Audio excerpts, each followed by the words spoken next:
साथीहरु हेर्नुहोस् त यो गाई कस्तो अवस्थामा छ, कति माया लाग्दो अवस्थामा छ हेर्नुहोस् त।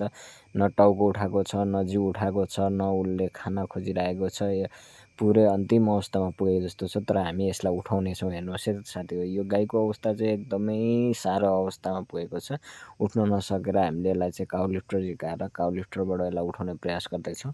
गाईको कन्डिसन निकै गाह्रो छ, उठ्न नसक्ने अवस्थामा भएको छ। घाँस पानी त सुती खान्छ, तर टाउको पनि उठाउन नसक्ने अवस्थामा गएको गाईलाई चाहिँ हामीले यसलाई उठाउने प्रयास गर्दैछौँ। हेर्नुहोस् है त, यसलाई हामीले मिसिन लगाएर कसरी उठाउनेछौँ त। तपाईहरुले पनि गाई कमजोरी भएर उठ्न सकेन लत्त छोडो भने यसरी मिसिन झिकाएर गाईलाई मिसिनबाट उठाउन सक्नुहुनेछ। यो गाई चाहिँ मिसिनबाट उठाउँदाखेरि उठ्ने प्रयास चाहिँ गर्ने कोसिस गर्छ। हेर्नुहोस् है त, हामीले यो गाईलाई उठाउने प्रयास गर्दैछौँ यहाँ सबैजना लागेर है त।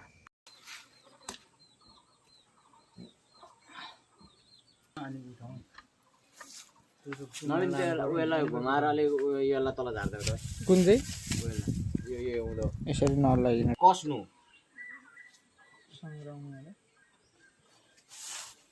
कसन हो छिटो सुई कि सुई फेरि खोल्दैछन् कि कस्तो छ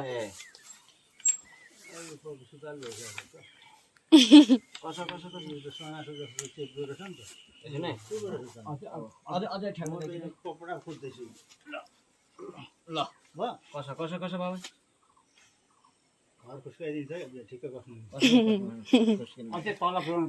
पर्दैन कसो न बाबु छिटो मैले भनेपछि मैले रोक भनेपछि रोक न जल्दी करबे कसो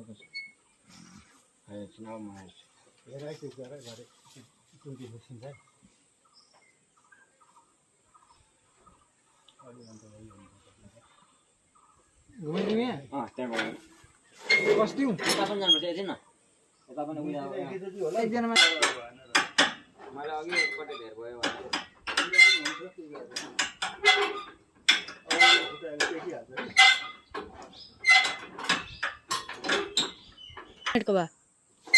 यसो वरिपरि देखाइ भन्दा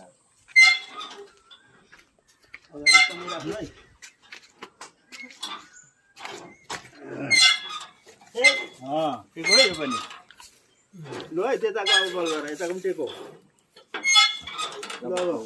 दाहिने खुट्टालाई लु गर्दिम बन्द भयो भाइ भयो